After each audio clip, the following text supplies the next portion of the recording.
ವೀಕ್ಷಕರಿಗೆಲ್ಲ ನಮಸ್ಕಾರ. ಸ್ವಯಂ ಕಲಿಕೆ ಅಭಿಮಾನಿಗಳಿಗೆ ಸ್ವಾಗತ. Welcome to the family, welcome to Anu ಸ್ವಯಂ ಕಲಿಕೆ. ನೋಡಿ ಕಲಿ ಸ್ನೇಹಿತರೆ, ಇವತ್ತಿನ ದಿನ ಒಂದು ಡಿಫ್ರೆಂಟ್ ಆಗಿರುವಂತಹ ಒಂದು ಟೇಸ್ಟಿ ಆಗಿರುವಂತಹ ಒಂದು ರೆಸಿಪಿ ಮಾಡಿ ತೋರಿಸೋಣ ಅಂತ ಹೇಳಿ. ಸ್ಟಫ್ಡ್ ಮಿರ್ಚಿ ಬಜ್ಜಿ ಅಂತ ಹೇಳಿ. ನಾರ್ಮಲಿ ಮೆಣಸಿನಕಾಯಿ ಬಜ್ಜಿ ಸ್ಟಫ್ ಮಾಡಿ ಆಲೂ ಸ್ಟಫ್ ಬಜ್ಜಿ ಮಾಡ್ತೀವಲ್ಲ, ಆ ರೀತಿ ಇರೋದಿಲ್ಲ. ತುಂಬಾ ಡಿಫ್ರೆಂಟ್ ಆಗಿರುತ್ತೆ, ಸಕ್ಕದಾಗಿರುತ್ತೆ. ಒನ್ಸ್ ತಿಂದ್ರೆ ನೀವು ತಿಂತಾ ಇರ್ಬೇಕು ಅನ್ಸುತ್ತೆ, ಅಷ್ಟು ಮಟ್ಟಿಗೆ ಚೆನ್ನಾಗಿರುತ್ತೆ ಇದು. ಅದಕ್ಕೆ ಬೇಕಾಗಿರುವಂತ ವಸ್ತುಗಳು ಏನೇನು ಅಂತ ನೋಡ್ಕೊಂಬರೋಣ. ಮೊದಲನೇದಾಗಿ ನೋಡಿ, ಇಲ್ಲಿ ಕಡಲೆ ಹಿಟ್ಟು ಒಂದು 100 ಗ್ರಾಮ್ ತೆಗೆದುಕೊಂಡಿದ್ದೀನಿ. 100 ಗ್ರಾಮ್ ಕಡಲೆ ಹಿಟ್ಟಿಗೆ ಒಂದು 20 ಗ್ರಾಮ್ನಷ್ಟು ಅಕ್ಕಿ ಹಿಟ್ಟು ತಗೋಬೇಕಾಗತ್ತೆ. 1 ಕಪ್ನಷ್ಟು ಕಡಲೆ ಹಿಟ್ಟಿಗೆ 1/4 ಕಪ್ಗಿನ್ನ ಒಂದ್ ಸ್ವಲ್ಪ ಕಡಿಮೆ ಅಕ್ಕಿ ಹಿಟ್ಟು. ಅರ್ಥ ಆಯ್ತಲ್ಲ?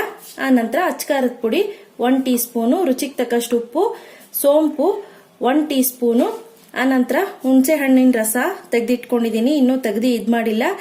ಆ ನಂತರ ಒಂದ್ ಚಿಟಿಕೆ ಸೋಡಾ, ಆನಂತರ ಮೆಣಸಿನಕಾಯಿ, ಇಂಗು, ಸ್ವಲ್ಪ ಅರಿಶಿನ. ಮಾಡೋದು ಯಾವ ರೀತಿ ಅಂತ ನೋಡ್ಕೊಳ್ಳೋಣ.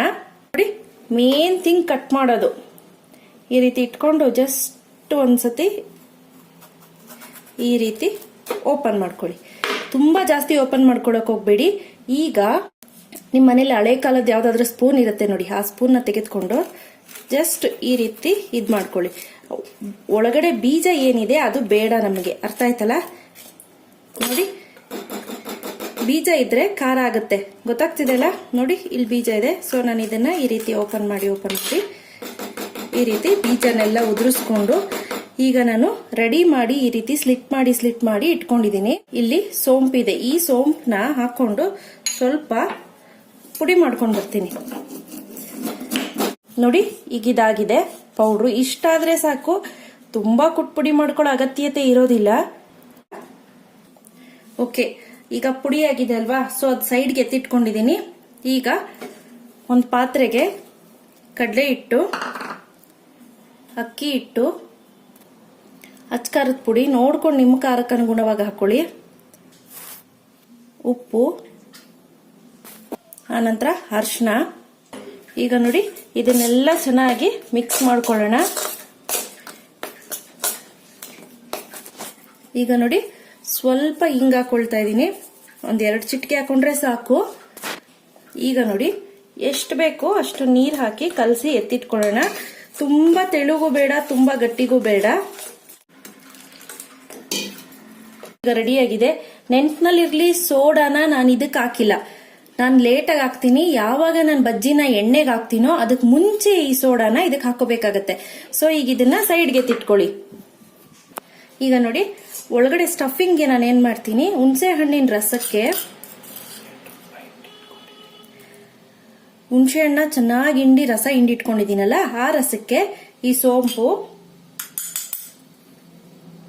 ಆನಂತರ ಒಂದು ಅರ್ಧ ಟೀ ಸ್ಪೂನ್ ನಷ್ಟು ಕಡಲೆ ಹಿಟ್ಟು. ಸೊ ಯಾಕಪ್ಪ ಅಂದ್ರೆ ಸ್ವಲ್ಪ ಗಟ್ಟಿ ಬರಲಿ ಅಂತ ಹೇಳಿ ಈಗ ಈ ಮಿಶ್ರಣನ ರೆಡಿ ಮಾಡಿ ಇಟ್ಕೊಳ್ಳೋಣ. ಸಖತ್ ಟೇಸ್ಟಿಯಾಗಿರುತ್ತೆ.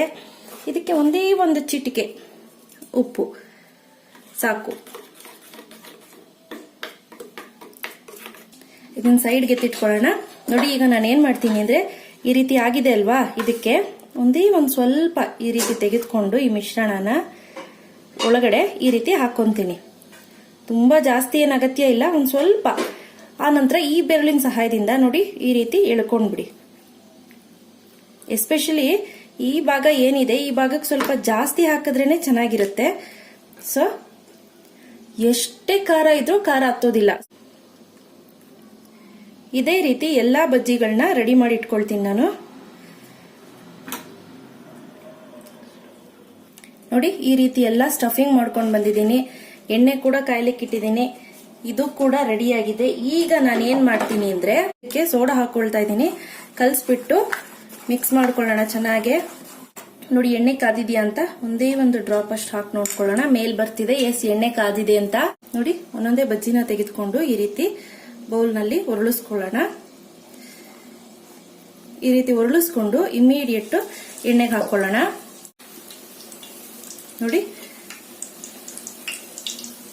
ನೋಡಿ, ಒಂಚೂರು ಟಚ್ ಮಾಡಬೇಡಿ ಇದನ್ನ, ಅದು ಹಾಗೆ ಬೇಯ್ಲಿ.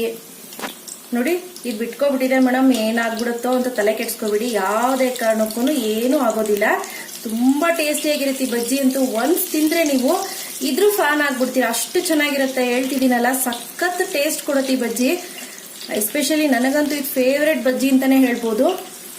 ಮತ್ತೆ ಮೋರ್ ಓವರ್ ಏನಪ್ಪಾ ಅಂದ್ರೆ ಈ ಬಜ್ಜಿ ಎಣ್ಣೆ ಕುಡಿಯೋದಿಲ್ಲ ನೋಡಿ. ಈ ರೀತಿ ಗೋಲ್ಡನ್ ಕಲರ್ ಬರೋ ತನಕ, ಎಸ್ಪೆಷಲಿ ಮೆಣಸಿನಕಾಯಿ ಸ್ವಲ್ಪ ಕಲರ್ ಚೇಂಜ್ ಆಗಬೇಕು.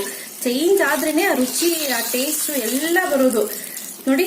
ಈ ರೀತಿ ಕಲರ್ ಚೇಂಜ್ ಆಗಿದ್ರಂತೂ ಸಖತ್ ಟೇಸ್ಟ್ ಇರುತ್ತೆ ನೋಡಿ. ಇದೇ ರೀತಿ ಉಳಿದಿರೋ ಬಜ್ಜಿಗಳನ್ನೆಲ್ಲ ಮಾಡ್ಕೊಳ್ಳೋಣ ನೋಡಿ. ಮೇನ್ ನೋಡಿ ನಾನು ತೋರಿಸ್ತೀನಿ, ಇಲ್ಲಿ ಓಪನ್ ಆಗಿರೋ ಬಜ್ಜಿ ಈ ರೀತಿ ಕಲರ್ ಬಂದ್ರೆ ಸಖತ್ ಟೇಸ್ಟ್ ಬರುತ್ತದು ನೋಡಿ. ಬಜ್ಜಿ ಆಗಿ ಸ್ವಲ್ಪ ಹಿಟ್ಟು ಮಿಕ್ಕಿತ್ತು, ಅದಕ್ಕೆ ನಾನು ಈರುಳ್ಳಿ ಹಚ್ಚಾಕ್ಬಿಟ್ಟು ಈ ರೀತಿ ಬಜ್ಜಿ ಮಾಡ್ಕೊಳ್ತಾ ಇದ್ದೀನಿ. ಈರುಳ್ಳಿ ಬಜ್ಜಿ ಆಯ್ತು. ಈವನ್ ಇದನ್ನ ಈರುಳ್ಳಿ ಪಕೋಡ ಅಂತ ಕೂಡ ಕರಿತೀವಿ. ಸೊ ನೋಡಿ ಸ್ನೇಹಿತರೆ, ಬಿಸಿ ಬಿಸಿಯಾದ ಗರಿ ಗರಿಯಾದ ಬಜ್ಜಿ ಪ್ಲಸ್ ಈರುಳ್ಳಿ ಪಕೋಡ. ಈರುಳ್ಳಿ ಪಕೋಡಕ್ಕೆ ಜಸ್ಟ್ ಏನಿಲ್ಲ, ಎಕ್ಸ್ಟ್ರಾ ಬರೀ ಈರುಳ್ಳಿನ ಕಟ್ ಮಾಡಿ ಹಾಕೊಂಡಿದ್ದೀನಿ. ಟೊಮ್ಯಾಟೊ ಕೆಚಪ್ ಜೊತೆ ರೆಡಿಯಾಗಿದೆ. ಸೊ ನೋಡಿದ್ರೆ ಇಲ್ವಾ ಯಾವ ರೀತಿ ಬಜ್ಜಿ ಮಾಡೋದು ಅಂತ. ಎಸ್ಪೆಷಲಿ ಈ ಬಜ್ಜಿ ಸಖತ್ತಾಗಿರುತ್ತೆ. ಶಿರ್ಡಿ ಸಾಯಿಬಾಬಾ ದೇವಸ್ಥಾನ ಇದೆಯಲ್ಲ, ಅಲ್ಲಿ ಫೇಮಸ್ ಬಜ್ಜಿ. ನೋಡಿದ್ರಿ ಅಲ್ವಾ. ಇವತ್ತು ನಾನು ಕೊಟ್ಟಂತ ಮಾಹಿತಿ ಇಷ್ಟ ಆಗಿದ್ರೆ ಲೈಕ್ ಮಾಡಿ, ಶೇರ್ ಮಾಡಿ, ಕಾಮೆಂಟ್ ಮಾಡೋದ್ ಮರಿಬೇಡಿ. Thank you. Thanks for watching. Bye.